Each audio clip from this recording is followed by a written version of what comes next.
Hi, this is Roger. Thanks for dropping by. I can't imagine what this is because I'm not buying any more orchids this year, so I haven't got a clue what this is.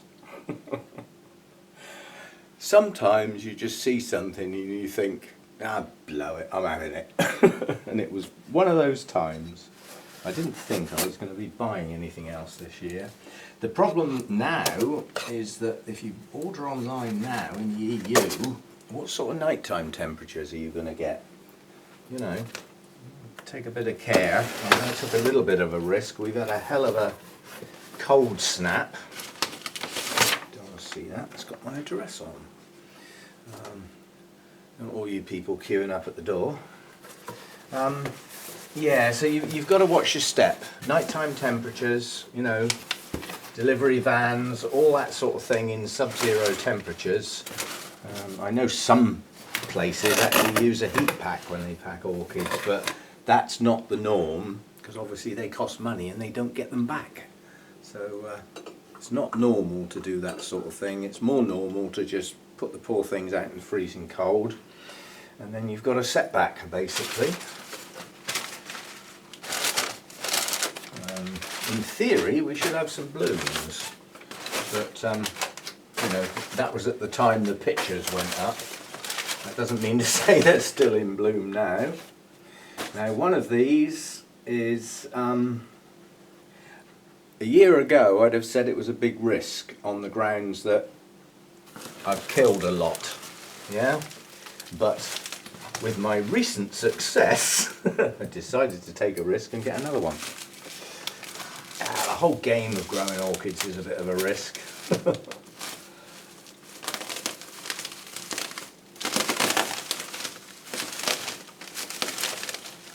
Scissors need sharpening. They should normally just whiz up through that sort of stuff. Can you tell what it is yet?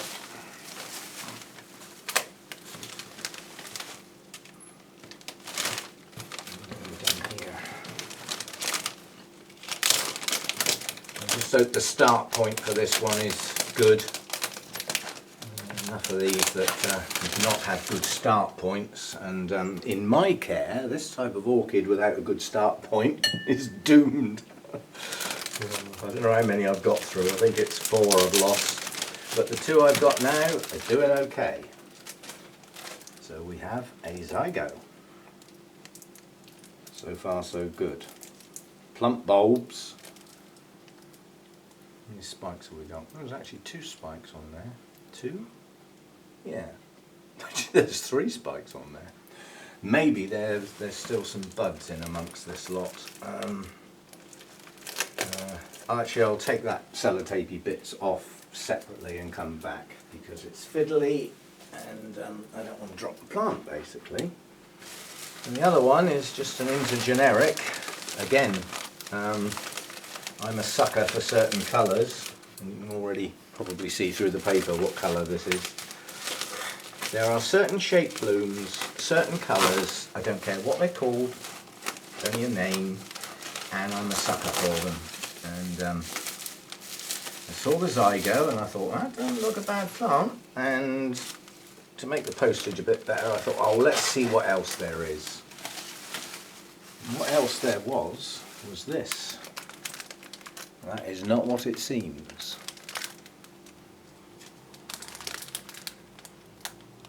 It's not quite what it seems, but I'll need to get the tag out because although I know it's not what it seems, I also can't remember what the hell it is. It's got an unusual name which I will have to go and look up. I think it's just one of the newer names for certain intergenerics as opposed to anything really rare or unusual. It's more likely to be that sort of thing.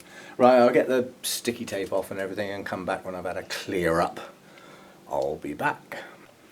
Right, so what have we got then? The zygo has no name. It is a typical zygo hybrid, zygopetalum hybrid. These are the typical colours: deep purple, patterned, veined lip that tends to stick out. Yeah, a lot are like that, and then you get the green with the deep maroon patterning on the other petals and the sepals. So that's a typical Zygopetalum. What I don't know is if it's fragrant. It's still blinking at the moment, it's just come out of the dark. So tomorrow morning will be the test. I think we might get a sunny day tomorrow. If we do, and that gets a little bit of bright light on it, we'll soon find out whether it's fragrant or not. I certainly hope so. I'm impressed. That little, and I say little compared with the previous pseudobulbs, because the growth is not mature yet. All 3 canes, all 3 spikes are coming out of that one single growth. But what it hasn't got is any more new growth showing at the moment. Now that feels sturdy in his pot, and that's because the spikes have been staked. The spikes are actually holding it in there. Yeah.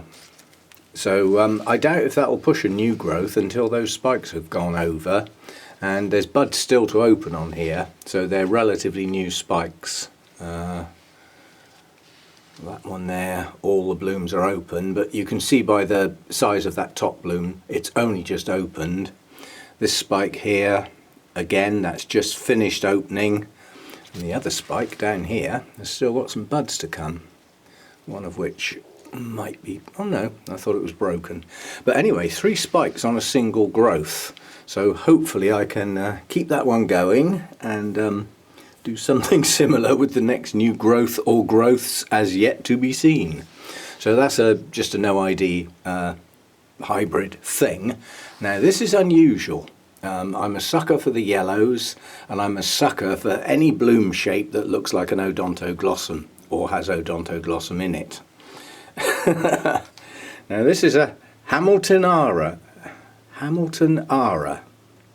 and I immediately got confused because I looked it up, and it basically says that a Hamiltonara is a cross between an Ada, which is a Brassia-like plant, a Brassia itself, a Cochleoda, whatever the hell that is, and an odontoglossum. I mean, I can tell from the bloom that it's got odont in it, but I was confused because out of those 4 that make up this intergeneric, apparently, there's no Milton, no Miltonia or Miltoniopsis.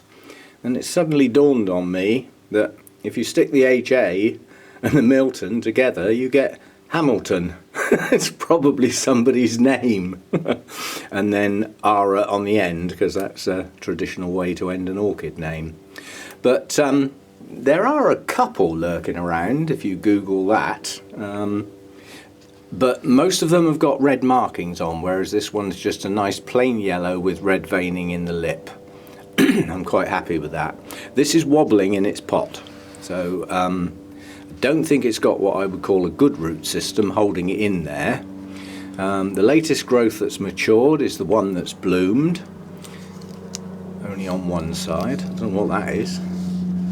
Somebody's Christmas decorations, I think. Excuse the plane going over. But it has got a nice strong new growth coming out that has started to push some roots out.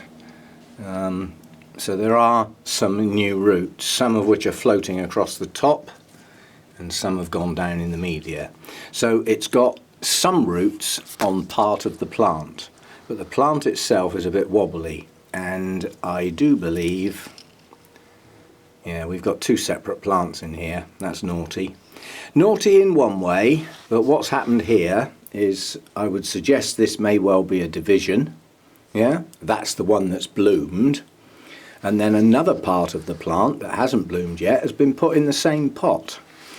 So yes, it's a cheat. Yeah, because you think you're getting a much bigger plant than you are. But the saving grace is this separate plant here is pushing out a root system and has a nice new growth. Yeah, so that should be a good success, and maybe it'll bloom on that new growth. This other growth that's actually bloomed is highly likely to be a division, and as such will need a new growth to get a root system going. So that'll be up to me to work on. I couldn't see that in the pictures, I must admit, but I didn't get a picture of the base of the plant. But over the moon with that colour. Deep daffodil yellow, I would call that. Absolutely gorgeous. No idea if that'll be fragrant or not. Again, if I wait till tomorrow and we get some bright light in here, I'll soon be able to tell. All the buds are open, but the top one is only just opening, so it's a pretty fresh spike on there. So anyway, 2 new additions, including one I've never heard of, Hamiltonara. New one on me. Learn something every day. Anyway, 2 nice orchids. I'm pleased. I don't know what the hell the root system's like on that zygo. If it hasn't got one, then knowing my luck, it won't be long for this world. I haven't had a lot of success with zygos, but the 2 I've got are growing strong and growing well. So I think it was just a matter of getting my head round them and making sure that what's in the pot suits them better. And certainly with zygos, they like room to move. When they start pushing those big thick roots out, they don't want to be squashed up. Well, that's the story I got. I've applied it and it seems to be working. And I've got zygos that are not dead. So it looks like it's working. This one can just be treated as a standard intergeneric. It's a bit of a strange one. Brassicas can take heat and very good light. What Cotyledons are like, I don't know. I'll go and find out. But the odontoglossum in it, of which I would say there's a reasonable amount looking at the shape of the bloom, that is nothing like a Brassica or an Ada. So it's got a lot more odontoglossum in it than I would suggest anything else. And as such, it'll be a cool grower. I can virtually guarantee that that's not going to light a lot of heat and it won't stand really bright light. So I'll treat it that way until such time as it, doesn't respond very well, and then I might change my mind. So 2 nice new orchids. Cost wise, that wasn't an arm and a leg. You get this is Speciotic Plants on eBay. Very well organised site nowadays, because if you buy multiple plants on Buy It Now, you add them to the basket, and when you go to check out, you automatically get your postage discounts, automatically applied. So one of these costs next to nothing as far as postage is concerned, and quite honestly the combined postage for those 2 plants and that huge box was not that much at all. So I like doing business with that eBay company. I won't say I've liked doing business with all of the eBay companies, but that one I'm happy with. Used Zuza quite a few times, and I've only had 1 bad plant, and in the note that came with the plants, that plant was apologised for, saying that it was a very poor quality plant and they were thinking twice about sending it. What did I think? Well, the fact that I had a box full of really good plants, I couldn't be bothered to make a fuss. They'd already apologised in advance. That's good enough for me. They didn't try and fob me off or anything like that. So yeah, 2 new plants. Because I'm not buying any more new orchids, of course. This time I mean it. Weather's getting too bad to risk, possibly up to a week in a post box, in a depot somewhere, probably with no heating, back of an unheated van and all that sort of stuff, bounced around. Too much stress. For me, not worth the risk. I'll wait till the spring. And in the spring, all the shows will start up again. So my need to buy on eBay drops right off during the spring and summer, because I've got access to many other places to buy orchids where I can pick the flipping things up and look them over before I part with my, I was going to say hard-earned pennies. I don't earn my pennies, but I spent my life earning my pennies, I suppose. Yeah, right. See you next time.